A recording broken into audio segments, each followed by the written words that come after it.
của em rất đau, chỉ muốn buông tình ta ở đây, vì cho đến giờ chẳng có ai biết em tồn tại.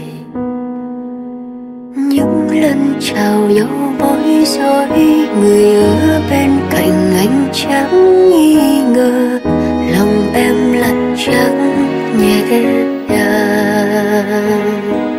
Lời biệt ly buồn đến mấy cũng không thể nào làm cho em gục ngã đến mức tuyệt vọng.